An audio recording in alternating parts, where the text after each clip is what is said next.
UMIDIGI A13 Pro. මේ phone එක නිකන් දුන්නක් ගන්න නේ යා. අයියා කිව්ව විදිහට මං හිතුවේ අවුරුදු 5ක් මිලෝ නැතුව පාවිච්චි කරන්න හැකියි කියලා. ඒක මම අර බ්‍රෑන්ඩ් එකත් අලුත් ගන්න අදිමදි කරෙත් ඒක.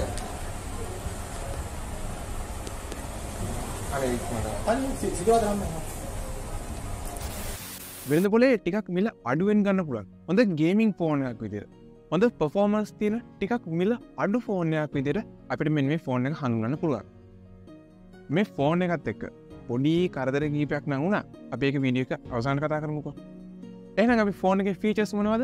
ඒව මේ ගෙවන ගන්නට වටිනවද? මේ ෆෝන් එකත් එක්ක අපිට හම්බ වෙන්නේ මොනවද කියලා බලලා එමු.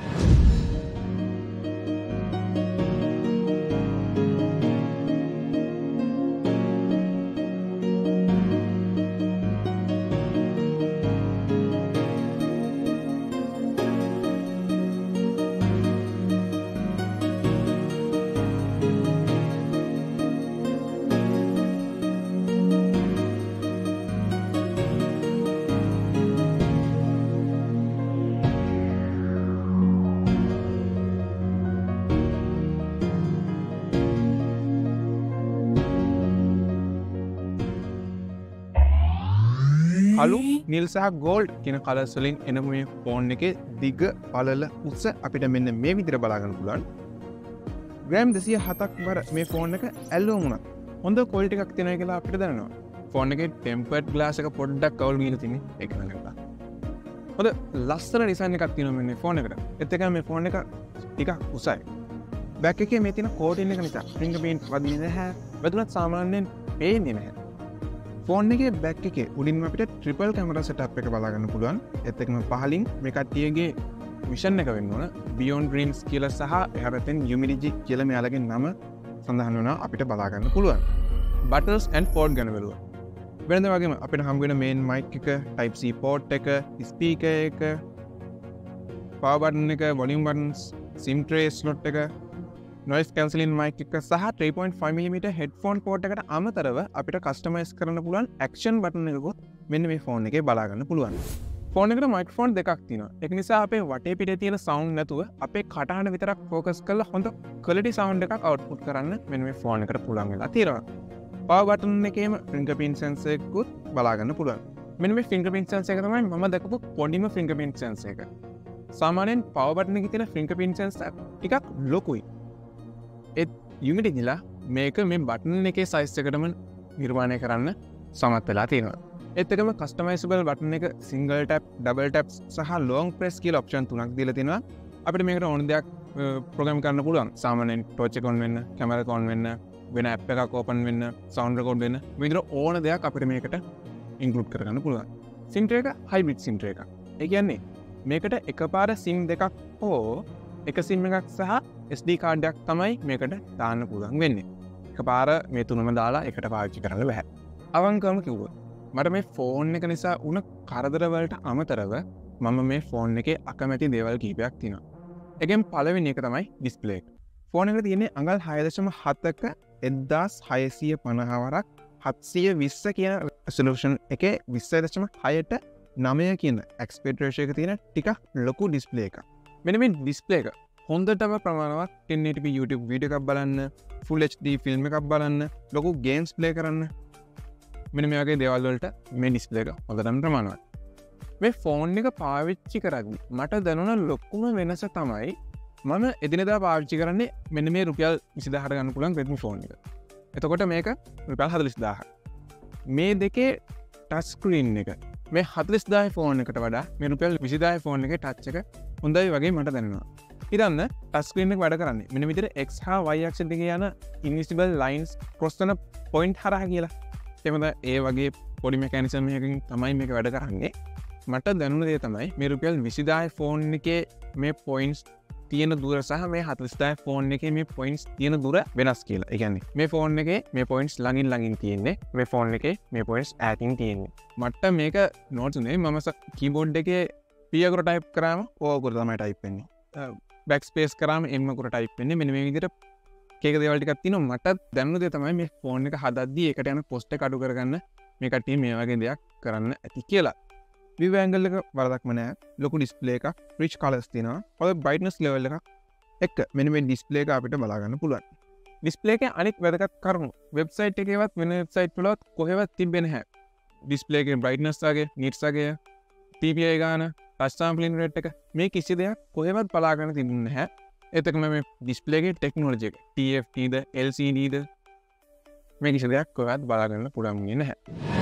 ඉතින් මේ ෆෝන් එක ගොඩක් අය හොයන්නේ මේ ප්‍රයිස් එකට මේ තියෙන performance නිසා. එදිනෙදා වැඩ කටයුතු කිසිම හිරවීමක් නැතුව ස්මූත්ලි කරගන්න, ගේම්ස් ගහන්න මෙන්න මේ වගේ දේවල් වලට තමයි කට්ටිය මේ ෆෝන් එක හොයන්නේ. ඉතින් මේ ෆෝන් එකේ දීලා තියෙන්නේ කෝස් දෙකක් Cortex A75 සහ කෝස් 6ක් Cortex A55 කියන octa-core 1.8 GHz CPU එකක්. ඒත් එක්කම GPU එක විදියට Mali G52 කියන GPU එකත් අපිට බලා ගන්න පුළුවන්. එදිනෙදා වැඩ කටයුතු. ඒ කියන්නේ මේ social media පාවිච්චි කරන ඒවා, web browsing, class වැඩ මේවට අමතරව ටිකක් processing powers වැඩිපුර යන දේවල් මෙන්න මේ ෆෝන් එකේ අපිට කරගන්න පුළුවන්. හිතන්න පොඩි වීඩියෝ එකක් edit කරන එකක්, බර ගේම් එකක් ගහන එකක් මෙන්න මේ වගේ දේවල් මෙන්න මේ ෆෝන් එකෙන් අපිට කිසිම ප්‍රශ්නයක් නැතුව කරගන්න පුළුවන්. මම කියන්නේ ලක්ෂ ගණන් ෆෝන් වල තියෙන performance නෙවෙයි මේ ප්‍රයිස් එකට ගන්න පුළුවන් හොඳම performance UMIDIGI අපිට දීලා තියෙනවා. තව මේක 4GB හා 6GB විදියට RAM version දෙකක් තියෙන නිසා multitasking වගේම games smoothly run කරගන්න පුළුවන්. 128GB storage එකත් එක්ක ලාවට modify කරපු Android 11 එක තමයි මේ ෆෝන් එක අපිට බලා ගන්න පුළුවන් වෙන්නේ. ෆෝන් එකේ කැමරාව. දවල්ට හොඳට එළිය තියෙන වෙලාවට මේ ෆෝන් එකෙන් ගන්න ෆොටෝස් වැඩක් ගන්න පුළුවන් තත්ත්වයේ තියෙනකත් පොඩ්ඩක් අඳුර වැටුණු ගමන් මුළු ෆොටෝ එකෙන්ම ගන්නම දෙයක් නැති වෙලා යනවා. මේ ෆෝන් එකට night mode එකක් තිබ්බත් ඒකත් details අඩු වැඩක් ගන්න බැරි තරමේ ෆොටෝ එකක් තමයි බලා ගන්න පුළුවන් වෙන්නේ. 48 megapixel main කැමරාව, 8 megapixel ultra wide කැමරාව,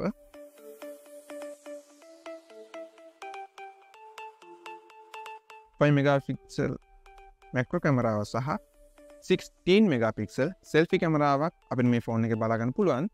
ඒත් එක්කම 1080p වීඩියෝ රෙකෝඩ් කිරීමේ පහසුකමත්, night mode, portrait සහ HDR වගේම pro photos ගන්න පුළුවන් පහසුකමත් අපිට මේ ෆෝන් එකත් එක්ක ලබා දීලා තියෙනවා. කැමරාවේ දැක්ක තව අඩුපාඩුවක් තමයි ෆොටෝස් වල aspect ratio එක හරි අමුතු විදියට දීලා තියෙන්නේ. 48 megapixel කැමරාවෙන් අපිට 16:9 ෆොටෝ එකක් ගන්න බෑ. ඇයි කියලා 16:9 ගන්නව නම් මෙගාපික්සල් කවුන්ට් එක ගොඩක් පල්ලෙහාට වටනවා. ඉතින් මේ වීඩියෝස් සහ ෆොටෝස් වලින් ඕගොල්ලන්ටම අදහසක් ගන්න පුළුවන් මේ ෆෝන් එකේ කැමරා සෙටප් එක මොන වගේද කියලා.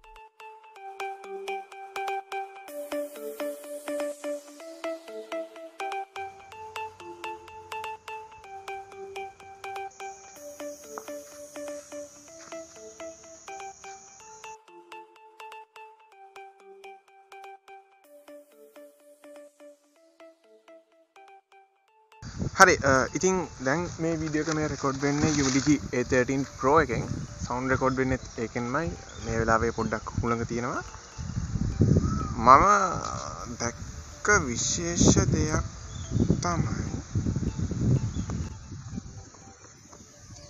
මේකේ zoom කරන්න පුළුවන් 2x විතරයි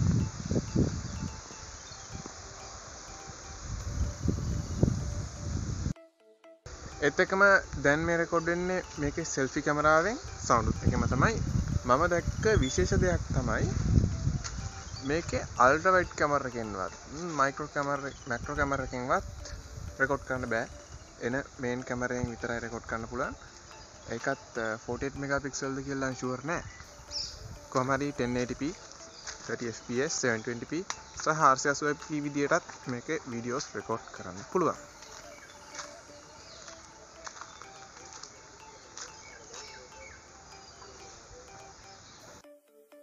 තව වීඩියෝ එකේ කියන අමතක වුණ දෙයක් තමයි මේකේ shutter lag එක. ෆොටෝ එකක් ගහන්න ටච් කරලා ගොඩ වෙලාවක් ටික වෙලාවක් ඉන්න ඕන සාමාන්‍යයෙන් ෆොටෝ එක වදින්න.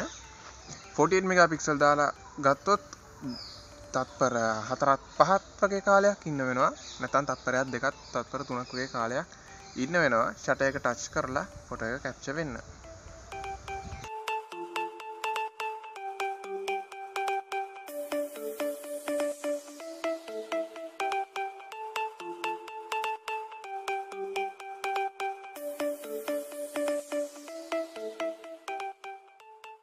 මේ හැම දෙයක් එකම 5150 මිලියම් පැව ටිකක් ලොකු බැටරි එකක් 10 watt charging එක heavy user කෙනෙක් වුණත් මුළු දවසක් වුණත් කිසිම ප්‍රශ්නයක් නැතුව වැඩ කරන්න පුළුවන් බැටරි එකක් අපිට මේකෙදී බලා ගන්න පුළුවන්. හරි. ඔන්න දැන් බලන්න යන්නේ මට මේ ෆෝන් එක නිසා මොනවද උන කරදර කියලා. UMIDIGI කියන්නේ ලංකාවට අලුත් බ්‍රෑන්ඩ් එකක්. මිලියන ගණන් සබස්ක්‍රයිබ් තියෙන ටෙක් රිවිවර් කෙනෙක් ඇවිල්ලා ලොකුවට මේක රිලීස් කරලා ලොකුවට මේ ගැන කතා කරද්දි ඇත්තටම මම හිතුවේ මේ බ්‍රෑන්ඩ් එක මාරු සුපිරි බ්‍රෑන්ඩ් එකක් කියලා. ඒත් මේ ෆෝන් එකයි මගේ මේ රුපියල් 20000 Redmi ෆෝන් එකයි එකට එක තියලා බලද්දි මම මේක දැක්ක වෙනස්කම් තමයි මේකේ ඩිස්ප්ලේ එක ටිකක් වැඩි. ඒතකොට කැමරාස් තුනක් තියෙනවා. මැක්‍රෝ, අල්ට්‍රා වයිඩ් වගේම 48 මෙගාපික්සල් කැමරාවක් තියෙනවා. මිලියම් පැව 150ක් වගේ වැඩිපුර බැටරි කැපැසිටි එකක් තියෙනවා. කැමරාව නම් අඩුපාඩු ගොඩක් තියෙනවා. දවල්ට විතරයි හොඳ ෆොටෝ එකක් ගන්න පුළුවන්. පොඩ්ඩ අඳුර වැටුණත් ෆොටෝ එකකින් ගන්න දෙයක් නැති වෙලා යනවා. ඒත් එකම ඩිස්ප්ලේ එකෙත් ටච් ස්ක්‍රීන් එක පොඩ්ඩක් විතර අවුල්. එතකම NFC තියෙනවා. කස්ටමයිසබල් බටන් එකක් සහ Poor Android වලට සමාන OS එකක් තියෙනවා. පොඩ්ඩක් විතර කස්ටමයිස් කරපු OS එකක්. OS එක නම් ගන්නම දෙයක් නෑ වගේ. ඒත් එකම ඩිස්ප්ලේ ටෙක්නොලොජි එක කොහෙවත් බලා ගන්න පුළුවන් වුණේ නැහැ. මුළු වෙබ්සයිට් එකේම ඩිස්ප්ලේ එක වෙන කරලා තියෙන්නේ මෙන්න මේ වගේ පොඩි කොටසක්. ඒත් එකම ටච් ස්ක්‍රීන් එකත් ඕනට පාවට හදලා වගේ. විශේෂම දේ තමයි වොරන්ටි එක. අර ඔක්කොම හරි කියමුකෝ. අලුතෙන් ආව බ්‍රෑන්ඩ් එකක් විදිහට මේ කට්ටියගේ නම තියාගන්න දැනගන්නවා. මම මේ ෆෝන් එක ගත්තේ ඇමිලි පිටිය ටවුන් එක ඉස්සරහා තියෙන කඩේකින්. ආවේ නෑ පුතා මෙයා. ගහන්න අපිට කෝල් එක දැන් සිකුරාදා වෙනවනේ ඉතින් මෙන්න. මොකද දන්නේ අතර හරියන්නේ නැති චීනට ගියා තොච්චර යන්නේ. මේ දෙපෑන් සෙන්ටර් වල අත්මුරේ යන කොළමනේ යන්නේ. ඒකට සාමාන්‍ය පුරිය දවසුයි ටෙක්නිකල් වල පොඩ වයින් මේකත් එක්කනේ. චුට්ටක් කොහොමද හතියක් දැක් පරක් වෙන කොහොමද තියෙනවා. ඉතින් එන ගන්න බෑ. මොකද දන්නේ ඔය ජීවනේ ෆෝන් එක. ඉතින් හදලේ වෙයි ඉතින් බලමු මේ කොටස් එක විස්තරේ දියවනේ. දොහොර අප්ඩේට් එක වෙන මේක නැහැ ඉතින් මොකද. අප්ඩේට් කළේ වන්න ෆෝන් එක. අප්ඩේට් කිව්වේ. බලමු හරි මල්ලි ගහනවා මාක විතර කියලා දෙමු. අයියා කිව්ව විදිහට මං හිතුවේ අවුරුදු 5ක් මිලෝ නැතුව පාවිච්චි කරන්න හැකියි කියලා. ඒක මම අර බ්‍රෑන්ඩ් එකත් අලුත් ගන්න අදිමදි කරෙත් ඒක. අනේ ඉක්මනට. මේකට සම්පූර්ණයෙන් එයාලටම වරදක් කියන්නත් බෑ. ඒ කට්ටිය කරන්නේ ෆෝන් එක ගෙනල්ලා විකුණන එකනේ. මේකෙන් 75ක් විතර UMIDIGI ලට තමයි මම වරද කියන්නේ. ෆෝන් එක ඉස්සෙල්ලාම අරගෙන ටික කාලයක් පාවිච්චි කරද්දී ෆෝන් එකේ ඉයර්පීස් එක වැඩ කරන්න නැතුව ගියා. ඉතින් කඩේට ගිහින් මේක දුන්නා ඉයර්පීස් එක වැඩ නැහැ වොරන්ටි ක්ලේම් කරන්න ඕන කියලා. මේ කට්ටිය ෆෝන් එක දීලා සති දෙකක් විතර ගියත් කිසිම උත්තරයක් තිබුණේ නැති නිසා ගේම් බැලුවට පස්සේ දවස් 4කින් විතර මේ කට්ටිය ෆෝන් එක ගෙනල්ලා දුන්නා. නෑ ෆෝන් එක හදලා තියෙන්නේ දැන් මේ තව චුට්ටකින් රත්නපුරින් දානවා කිව්ව බස් එකට. ඔව්. ඇමිලි පිටි බස් එකට දාන්නම් කියලා කිව්වා. ඔව්. හවස් වෙනකොට ගන්න පුළුවන්. ඕනේ කවුරුත් නෑනේ රත්නපුරේ. ඊට පස්සේ ගෙදර ගියාට පස්සේ ආයි ෆෝන් එක වැඩ කරන්න නැතුව ගියා. ස්පීකරේ වැඩ කරන්න නැතුව ගියා. ඊට පස්සේ ආයි ගෙනන් දුන්නා. ඊට පස්සේ මේ කට්ටිය ආයි යවලා එහෙම මට කෝල් එකක් දීලා කිව්වා මේකේ බෝඩ් එක මාරු කරන්න ඕනේ කියලා. හෙලෝ. මම තේරෙන්නේ නැහැ UMIDIGI ෆෝන් එකක් හදන්න දීලා. ඔව්. ඒක මේ හරි ගිහිල්ලා නැද්ද මාසේ? නෑනේ. ඒක චෙක් කරලා බලුවා. ඒක තිබ්බේ ඊයේ ඔයා කතා කරන ගහන්නේ නැද්ද? නැත්නම් ඒ පැත්තෙන් කතා කරන ගහන්නේ නැද්ද? අපි කතා කරන්නේ අනික් කට යනවා. ඒ කට්ටිය කියනේම ඉයර්පීස් එකෙන් ඇහෙන්නේ. ඉයර්පීස් එක වඩන. ඉයර්පීස් එක වඩ නැත්තේ? ඔව්. මොකද ඔය ටෙක්නීෂියන් කිව්වා එයා චෙක් කරලා තමයි එව්වේ කියලා. ඔව්. ඊට පස්සේ මේ වැඩ කරන අකටක් පෙන්නුවා. එතන අක කෙනෙක් හිටියනේ. එතන කප්පේට කිව්වද? ඔව්. හරි. මාතර මම එනම් ෆෝන් එක හෙට ලැබෙන්න සලසන්න. ෆෝන් එකක බෝඩ් එක මාරු කරනවා කියන්නේ අලුතෙන්ම ෆෝන් එකක් ගත්තා වගේ තමයි. මේකේ ඩිස්ප්ලේ එක බැටරි වගේ දේවල් නැති වුණාට අලුතෙන්ම වගේනේ. සම්පූර්ණ මදර් බෝඩ් එකමනේ. ඉතින් හරි ඊට පස්සේ වරදක් තියෙන විදියක් නැහැනේ. ඊට පස්සේ කොහොම හරි සති 3කට විතර පස්සේ තමයි ආයි ගෙන ආවේ. ඒ ගෙනල්ලා එතනදී චෙක් කරා අපි ෆෝන් එක සම්පූර්ණයෙන් මුලින්ම අගටම චෙක් කරාට පස්සේ කිසිම වරදක් තිබෙන්නේ නැහැ. ඊට පස්සේ ගෙදර ගිහිල්ලා බලද්දි ෆින්ගර්ප්‍රින්ට් සෙන්සර් එක වැඩ නැහැ. ෆින්ගර්ප්‍රින්ට් සෙන්සර් එක සෙටප් කරන සෙටින් එකවත් මේ ෆෝන් එකේ බලා ගන්න නැහැ. ඊට පස්සේ මම ඒ කටට කෝල් එකක් දුන්නා විස්තරය කිව්වා. ඒ කට්ටිය ආනවා එතනදි මේ වැඩ කරලා චෙක් කරලා බලපු ෆිංගර්ප්‍රින්ට් එක ගෙදර ගිහින් මම කෝල් ඇතුනට පස්සේ අහනවා මේකට ෆිංගර්ප්‍රින්ට් එනවද කියලා. හෙලෝ අයියේ. ඔව් කියන්න. මේ අර UMIDIGI ෆෝන් එකේ මේ ෆිංගර්ප්‍රින්ට් නෑනේ. මොකද? ඒකේ ෆිංගර්ප්‍රින්ට් එක නෑනේ. ඒ කියන්නේ ෆිංගර්ප්‍රින්ට් සෙටප් කරන සෙටින් එකවත් නෑනේ හොයාගන්නවා. මේ ෆිංගර්ප්‍රින්ට් එක වැඩ කරන්නේ නෑනේ. ෆිංගර්ප්‍රින්ට් එක තියනවද ඒකේ? ෆිංගර්ප්‍රින්ට් එකක් තියෙනවා ඒකේ. වැඩ කරන්නේ කියන්නේ සෙටින් එකවත් නෑ.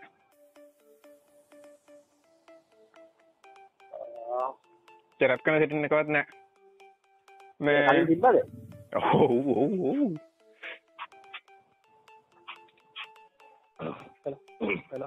හෙලෝ අයියේ මේ අර UMIDIGI ෆෝන් එකේ ෆිංගර්ප්‍රින්ට් වැඩ නෑනේ. ඈ අර UMIDIGI ෆෝන් එකේ ෆිංගර්ප්‍රින්ට් වැඩ නෑනේ.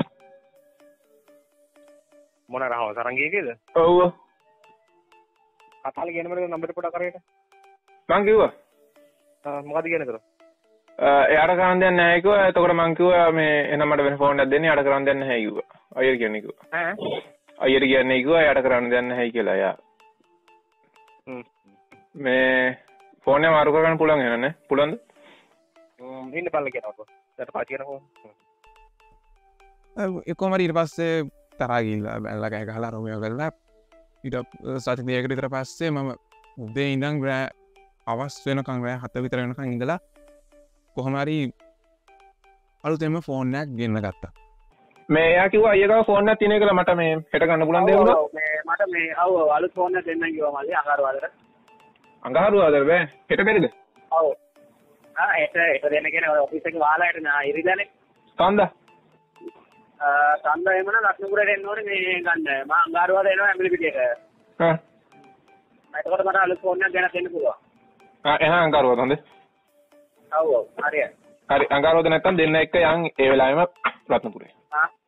දැන් කලින් ගත්ත ෆෝන් එක නේ දැන් තියෙන්නේ. දැන් අලුත් ෆෝන් එකක් තියෙන්නේ. ඉතින් මේකට ඒ කඩේ කටියට වරදක් කියන්න බෑ ඇත්තටම. ඒ කටිය කරන්නේ ෆෝන් එක ගෙනලා දෙන එකනේ.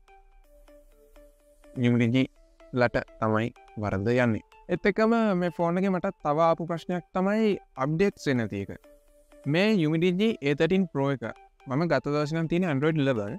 තව මේ ෆෝන් එක ගත්ත කවුරු හරි ඉන්නවනම් ඔයාලට අප්ඩේට්ස් ආවද? අඩුම තරමේ security patch එකක් ආවද කියලා පොඩ්ඩක් කමෙන්ට් එකකින් දාන්න.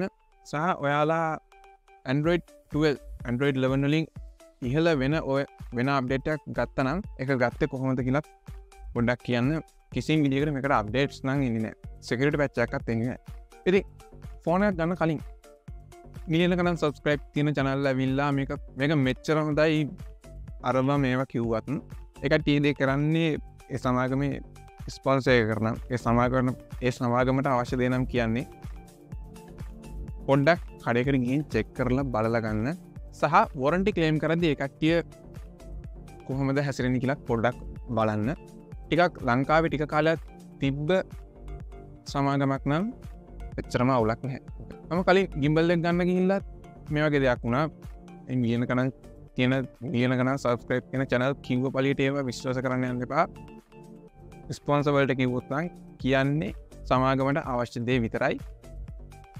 හොඳ විතරයි කියන්නේ නරක කියන්නෙම නැහැ. මම සාමාන්‍යයෙන් හොඳ වගේම නරකක් මගේ හැම වීඩියෝ එකකම වගේ කියලා තියෙනවා. කලින් වීඩියෝස් වල බලන්න හොඳ වගේම නරකක් කියලා තියෙනවා. ඉතින් හොඳ සහ නරක වගේම සමබර ටෙක් රිවිව්ස් බලන්න මාව සබ්ස්ක්‍රයිබ් කරලා මාත් එක්ක එකතු වෙන්න කියන ගමන් තවත් වීඩියෝ එකකින් හමු වුණතුරු සුබ දවසක්.